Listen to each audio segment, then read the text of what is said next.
Greetings guys, welcome back to the channel. I am sat outside the cinema having a little last minute decision to go and check out a movie this evening. I am going to see F1. I'm hearing very good things. I wanted to see it anyway. I've heard it described as Days of Thunder on speed. That sounds dandy-o to me because I love Days of Thunder.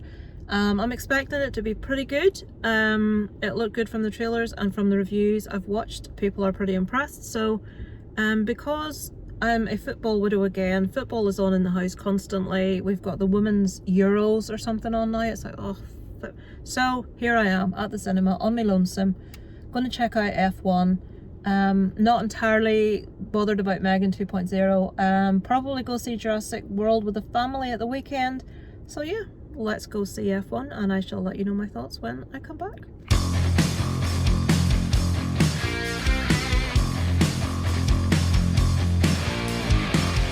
Don't really wanna be like me. A false pretension of being complete.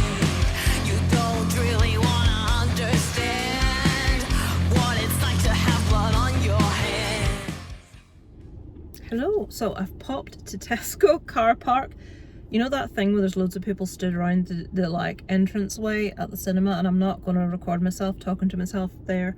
So F1, I knew nothing about it other than it was about F1 and Brad Pitt was in it, so it was really nice to see, I've forgotten her bloody name, Conlon.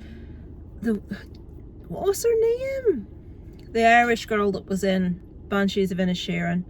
Something Conlon, I'm sure her name is. It's on the tip of my tongue. Javier Bardem, was really nice to see him. A lot of F1 appearances, as in people actually attached to F1. I won't give anyone away, so that was cool.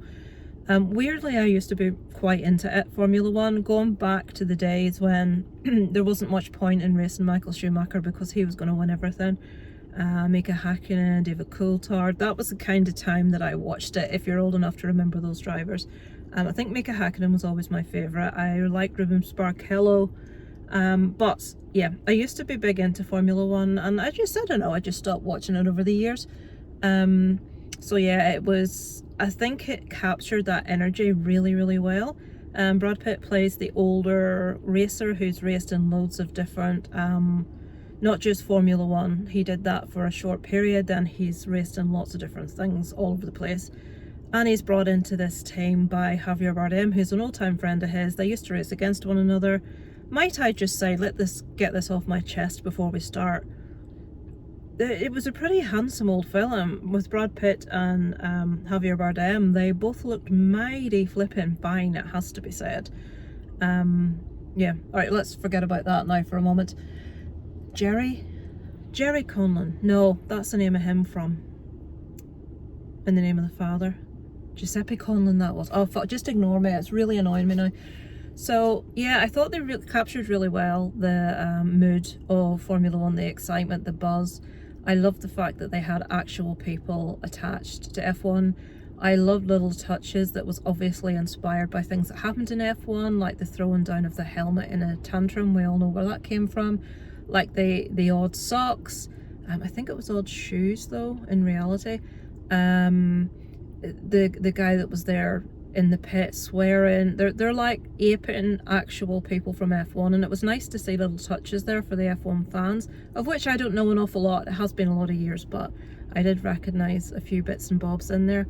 Brad Pitt was fantastic, as he generally is. As someone's review that I watched, he doesn't really turn in a bad performance. He's come a long way from the days of Thelma and Louise, when he just seemed to be in there for a bit of eye candy, really, let's be honest.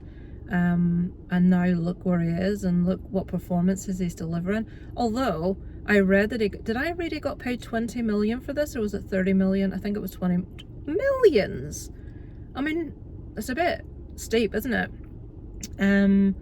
I've forgotten the other young actor's name. I'm a disgrace. I looked at it multiple times. I tried to remember it and I can't. But he was excellent. He was really good. I'll definitely have my eye on more stuff with him in. Yeah, I really enjoyed it. I thought it was excellent. Very good performances. Captured exactly the spirit it should. There were a couple of cheesy bits I could have done without, which I won't go into because I don't want to spoil anything. I'll tell you when it doesn't spoil anything. when they're all sat in the room and someone says combat, the car needs to be built for combat, and they all start chanting the word combat, and I'm like, this is so un-British.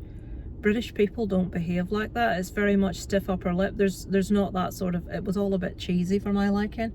Because I think were they in Britain when that happened? I can't remember, but I thought, oh, that's a bit naff. Don't do that. That's embarrassing. And it went on for ages. I liked the soundtrack. I thought the choices of songs were really good. I must look, he's just been to watch it, obviously. Fucking gobshite. The song they played at the end of the credits I really liked. I must look up what that was as we were leaving. This is, I tell you what, let me just complain to you for a second. I went in there and I was on my own, and then loads of people came in. I'm like, what the fuck's going on? There's loads of people in the cinema. This isn't normal. So I usually would sit in the back row because I don't like people behind me. But the lad that sold me my ticket didn't ask me where I wanted to sit, and he put me 2 rows from the back, and I thought, oh, well, that's all right. But then a row of people came in behind me, and I had a woman in my fucking ear here and one in my ear here, obviously talking to their boyfriends, and I bet the boyfriends it was doing their head in. They've obviously taken their girlfriend to see this film, and it's like, then there was a woman in the row in front of me, eating like a hamster, looking in its food bowl, rattle, rattle, rattle, like, it was like, fucking Jesus. It's like, I want the cinema to continue and I want them to get lots of patrons and stuff, but Jesus, well, see, when it's busy, people noisy eating and talking and getting phones out does my fucking head in. So there was that, and then when we came out, I was dying for a wee, so I went for a wee, and I went into a cubicle, and the toilets were completely empty. Please tell me if this annoys you as well. So I went into a cubicle, and there's about 8 in a row, completely all empty. Somebody came in right after me and went in the one right next to mine. It's like, why? And then proceeded to fart down the toilet. It's like, fucking hell. It's like, let me pee in peace. Let me have a bit of peace. Go up the other end. No, into the toilet beside me as I'm trying to have a wee. And they're farting away. Not the fact that they were farting annoys me, I don't give a damn, but I don't want someone just the other side of a very thin wall when there's like 6 empty cubicles that you could have fucked off into. It annoys me. I don't know why it does, it just does. Why would you do that?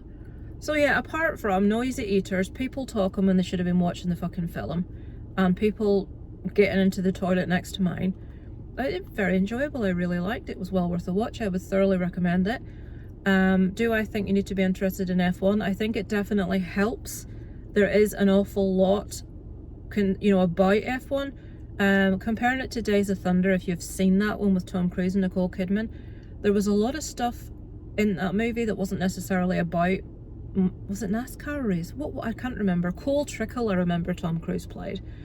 But there was a lot more to that. There was like a massive romance arc, all this kind of thing.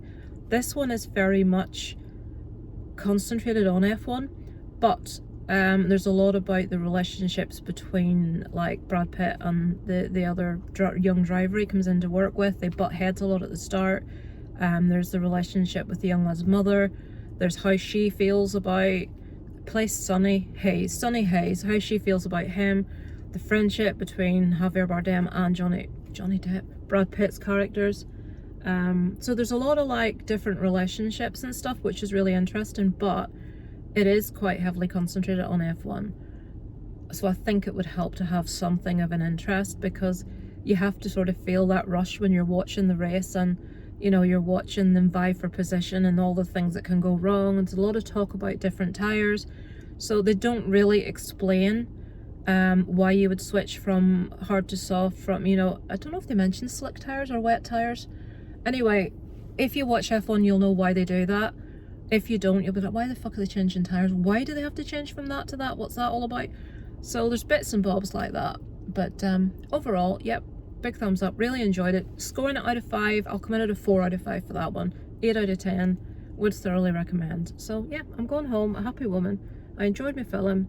I've been craving chocolate milkshake for like days, and I've just been to Tesco to get petrol, and I've just experienced that thing where the person doesn't open the shop, they do it through a hatch, and I've never done that before, and it's really weird, and I didn't know what I was doing. So there you go, there's a new thing for the night.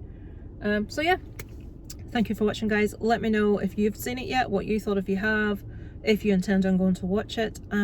Yeah, yeah, for me the next one's probably going to be Jurassic World Rebirth, is that right? Megan 2.0, I think I'll probably wait on streaming for that. I'm in no rush to see that one. So yeah, I shall speak to you guys later. Thank you for watching. Over and out from Lisa Lives.